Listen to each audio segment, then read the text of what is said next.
This video is sponsored by NVIDIA AI. Despite the multiple hurdles that have been thrown at Ricky throughout his career, all the temptations, and all the distractions, Hollywood simply can't contain Ricky Gervais. He never sold his soul to Hollywood, and he stood his ground in his views and used comedy to present it, regardless of whether or not it offended Hollywood. With Ricky digging up the skeletons of the Hollywood industry and presenting it to all of us. Instead of selling his soul to the entertainment industry, Ricky would proudly call out the fakeness of Hollywood, standing as one of the only people within the industry to ridicule and mock the people running it, and doing it straight to their face. You're in no position to lecture the public about anything. You know nothing about the real world. Most of you spent less time in school than Greta Thunberg. So, if you win, right, come up, accept your little award, thank your agent and your God, and fuck off. But not only that, if you compare Ricky Gervais to all the other Hollywood actors that have come from Britain and around the world, he seems to be one of the only people who never sold his soul. He never became crazy, did awful things, or was revealed to be some dark predator. He's one of the only people within Hollywood who never sacrificed his soul. And to understand why he never did, we need to understand what made Ricky Gervais so different from everyone else. And to do that, we just need to look at his past, and particularly where his sense of humor comes from. You see, Ricky Gervais has a unique brand of humor that often dances on the edge of discomfort, a trait that's deeply rooted in his family's approach to life. Before Ricky showed his face on TV, he was learning about the ins and outs of life from his family and friends. He grew up in a poor household around Reading. Even though both his mother and father worked day in and day out, struggling to make ends meet, it never stopped them from having a good sense of humor. It's a typical thing in England. Some of the funniest people in the country are just your average Joes getting about their day, with some harsh banter between friends, and a unique style of humor not really seen anywhere else in the world. This trait continued throughout the family and his siblings doubled down on it. In fact, Ricky even said that at his mother's funeral, he and his brother Bob, who had a big influence on his life, were crying with laughter because when the priest asked them for some input, his brother told the priest his mother was a keen racist. We'd never been to church, he didn't know us, we didn't know him, so he just said to Bob, tell me about your mum so I can say a few words. And Bob saw that as an opportunity, right? So Bob, with a straight face, said to him, well, she was a keen racist. And the vicar went, oh, I can't say that. Bob went, okay, but she liked gardening. This moment of dark humor at such an unusually depressing occasion shows the family's knack for finding laughter in the bleakest moments, but also underscores Ricky's comfort with pushing societal boundaries. This is the foundational reason why Ricky has not been affected by those who deem themselves to be of high importance in Hollywood. Since Hollywood's elite tend to think they have the power, they presume to be able to influence all under their payroll. But Ricky has made himself an exception to the rule. He's won his audience by sticking to who he wants to be and doing as he pleases. You can see this in 2004 with his release of The Office, which would launch Ricky Gervais into the entertainment industry, making him a household name across the world, and also landing him in Hollywood, not only for his acting but also for his stand-up comedy as well. And with the huge remake of The Office in America, his stardom grew exponentially. But this is where things would take a strange turn. You see, Ricky was already 40 when he started on The Office, and he was 43 years old when he finally made his way into Hollywood. Unlike most actors who grew up in Hollywood, he knew what it was like to be an average person for most of his life. So he was a normal human being. He wasn't some egomaniac like most people in Hollywood. He hadn't been disturbed or corrupted at an early age. So he always seemed relatable with his audience, and seemed so much more normal than most celebrities. But it's also where his family values made him stand out from everybody else. If we look at other British actors who found fame at a later age, like James Corden, you can see how instant fame changed them so badly. You see, James Corden is another huge British comedian who went from being a nobody in the UK to a Hollywood darling in America. And he too also found fame when he was 30 years old, but it didn't take long for the fame to get to his head. You see, James Corden quickly learned that if he did everything to fit in, to become a social chameleon, and bow to the elites of Hollywood, he'd make even more money, have more fame, and far more power. And because of this, James Corden's career grew massively. Suddenly he was everywhere with his own talk show in America. But while his career grew, so too did his ego. When the presenters are up here and when the recipients are receiving their awards, don't stand at the back of the stage with your hands in your pockets, looking around as though you wished you were anywhere but here. Oh, you couldn't be more wrong, sir. You couldn't be more wrong. Oh, genuinely. And if it looked like that, I'm so sorry. But when you come up and present an award, just get on with it. It didn't take long for him to be accused of being verbally abusive to those around him, clearly letting the fame and power get to his head. On camera, he displayed his charming best, but behind the camera, he earned himself a reputation as being one of the most hated people in Hollywood. In an interview, he even admitted that he thought he was even more important than what he was. Puffed up and thinking he had the right to treat people badly, he literally sold out everything that he was to be accepted by the people in Hollywood. He was beloved in the UK, but sold his reputation out for more fame and power. From partying with the elite to only going out with strangers who adored him, it only made him think he was more important than anyone around him. So he could say and do whatever he wanted and not only get away with it, but was entitled to be so arrogant and demanding as a famous person. But in a way, who could blame James? This is just the typical route of a person who sells themselves out to Hollywood, and it's a very easy path to take. But Ricky luckily isn't that guy, and has an amazing view on life that gives him the edge that few have. It's his non-conformist ability to stay true to himself. He didn't care about who recognized him or how much fame he had. According to Ricky, although everybody wants to be famous, having fame is a fake mentality. Being famous to a child is to be known, but being famous in reality is based on the work or awards that you've achieved. And because of the industry, you can become famous. If you had to compare, for example, a doctor who finds a cure for cancer, or an actor who is famous, who actually has the most valuable role to society?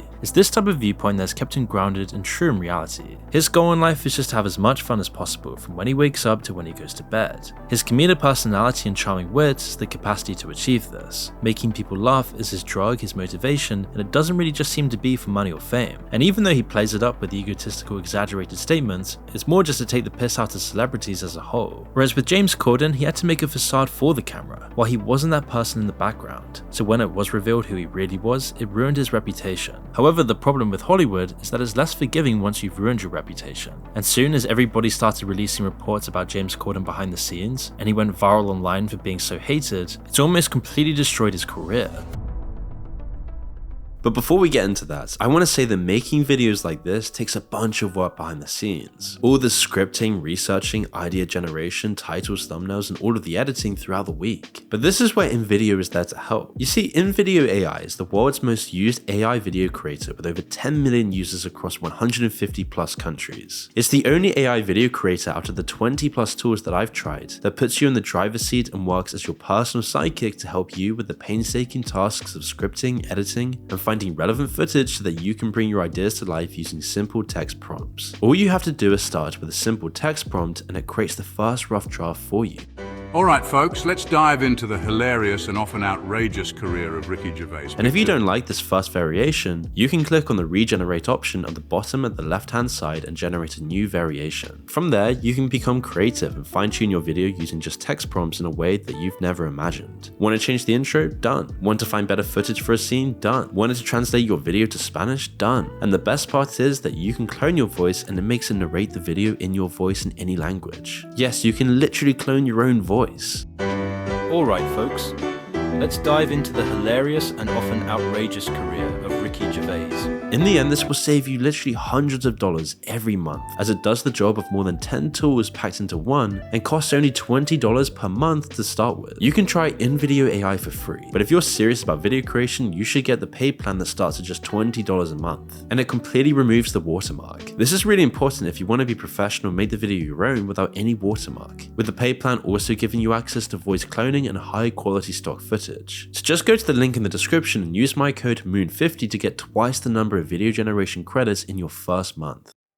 But for Ricky, this is not the case. Because he's consistent in who he is, off or on the camera, he's been able to keep a strong fan base for decades, even without Hollywood support. But then there's the other side of Ricky that makes its way to the wrong side of the media, his offensive jokes. Now obviously his family played a part in making jokes about the most absurd scenarios as mentioned earlier. They weren't afraid to make a joke even if it offended the person, something Gervais learned when his mother said he was a mistake. In fact, I remember when I was about 12, I asked my mum why my brothers and sisters were so much older than me, and she went, "Because you're a mistake."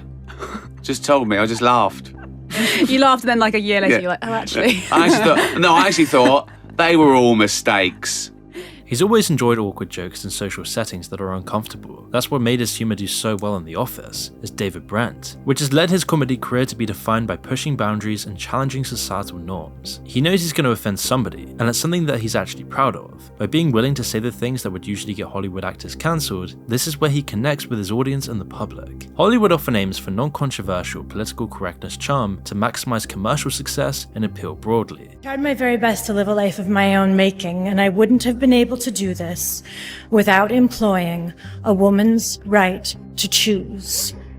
We are facing collectively, whether we're talking about gender inequality or racism or queer rights. I don't care anymore. I'm joking. I never did.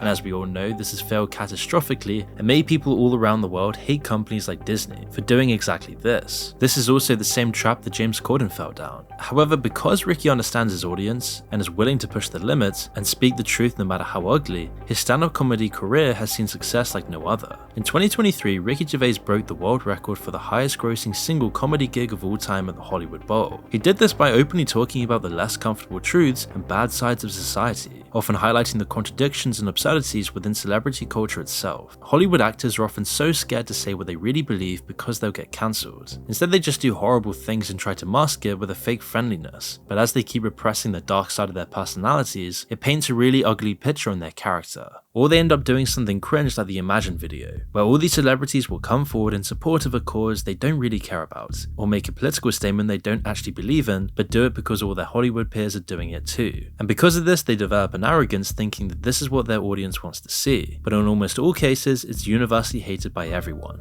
However, Ricky Gervais is one of the very few actors or comedians who will say what he really believes and jokes about what he shouldn't. But what also sets Ricky apart is that he uses a combination of comedy and real life observations to make you laugh and make you think. Particularly when you're dealing with taboo subjects. And I do deal with taboo subjects for a reason, because I want to take the audience to that place they hadn't been before. You know, I want to let people know that a joke about a bad thing isn't the same as the bad thing. It's not even necessarily condoning the bad thing. It could be anti the bad thing. It could be veiled in irony or satirical or whatever. But I think people have to, you know, look at what a joke is, what the real target is. That's why Ricky deems offending someone to be just as valuable as making someone laugh. He says he appreciates the gasps just as much as the laughs because it means you were listening. No one has to laugh. In fact, I embrace the gasps as much as the laughs because that means they were listening, you know? And offence is good. Offence makes people think. It makes them think. It makes them come up with another argument. You've got to come up with an argument. Being offended is only telling Ricky how you really feel about it. It's just a reaction to his humour. Although he does say things that are obviously very controversial, he points out that controversy is just saying something that someone else doesn't agree with. I did a tweet the other week that just said, this tweet is controversial. And I did a poll, and it came up 50-50. It's, you know, controversy is just someone saying something that someone else doesn't agree with. Proving the point that being controversial is just a matter of opinion, and that the end of comedy coincides with the decline in free speech, something that's all too common within Hollywood itself. Which is why Ricky Gervais could never sell his soul to Hollywood, as if he did, it would end his career entirely and make his audience hate him. Which is why when Ricky said he doesn't care if he insults high executives of Hollywood, he actually meant it, and if they get offended, he's okay with that. This became all too clear when Ricky was invited to host the 2020 Golden Globes. Now everybody's probably seen this by this point, but for those who haven't, Ricky, instead of making some comfortable jokes that everybody can enjoy like most award show hosts, in this Golden Globe speech, he actually dug at the audience of some of Hollywood's most pristine actors. While he mocked Hollywood, he called out all those who have used their fame and Hollywood titles to do the most awful things imaginable, making jokes about those who worked with and were friends with registered sex offenders like Harvey Weinstein and Mr. E. Our next presenter starred in Netflix's Bird Box, a movie where people survive by acting like they don't see a thing. Sort of like working for Harvey Weinstein. You did it. I didn't. You did it. Shut the fuck up.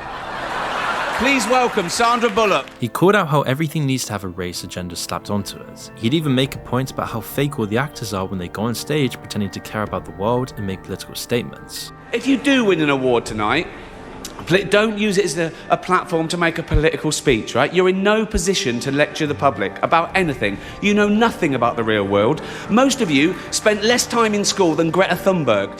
The entire audience was silent and in shock because they knew he was talking about them. With moments like this with Tom Hanks' face, you could tell he really hit a nerve, saying what he shouldn't have. And he could predict that many of these actors would act all high and mighty when accepting their globe, not knowing what people in the real world actually experience. Benedict Cumberbatch and David Tennant are the perfect examples of actors who try to use their Hollywood careers to force political views down the throats of their audience. While both are loved actors across the world and are extremely talented, they are also the people who Ricky is calling out in his speech, and they both happen to be from the UK just like Ricky Gervais. But they too in some ways sold their soul to Hollywood. While it's a good thing to stick up for what you believe in, it seems like these actors are always contradicting themselves when you look at the life they live. They pretend to be politicians when it suits them and just a normal actor in other cases. A classic example of this is back in 2015 when Cumberbatch made headlines for his impassioned speech at the end of his Hamlet performance, where he urged audiences to donate to Syrian refugee children, which is a great thing to do. He was also part of the People's Climate March and often speaks out against government policies such as climate change and Brexit. Where everything seemed so normal, but where under the surface there was a horrible and brutal truth that we all pretended didn't exist. Hardly anyone even spoke about climate change and the destruction of the natural world. Similarly, David Tennant, known for his role as Doctor Who, used his platform and voice to advocate for political causes, from pushing support for the NHS to opposing Brexit and joining the LGBTQA+ movement. And while none of this is inherently wrong, it always feels fake and as if they're doing this for an ulterior motive. And although Ricky might joke about certain political policies, he understands that actors like this might be overstepping their professional boundaries. When actors try to use their platform in such a way, there's a sense of pride, that what they say matters more than others, but in reality, it makes audiences find it annoying and preachy. While the Golden Globe speech clearly shows Ricky calling out a lot of serious issues, it also shows that he stayed true to himself. If you type Ricky's name on Google, the Golden Globe speech will most definitely come up and people love it. Just look at the comments. And the reason is that Ricky will not bend to Hollywood's expectations, and he brings a fresh, harsh honesty under the umbrella of comedy. The point of all of his humor is to show you that even the most serious things can make people laugh, and that we all need to stop taking things so seriously. This thought pattern enables him to switch up and accept if he's not a leading role or actor or producer, he can easily let it go and change because he's comfortable with not taking everything so seriously, making his own unique productions away from giant Hollywood elites. One interesting point about Ricky Gervais compared to all of these other actors who sell their soul to Hollywood is that he even feels guilty about having so much money because that was never what it was about. Apparently he's never signed a contract based on these kinds of things, and so money hasn't changed Gervais.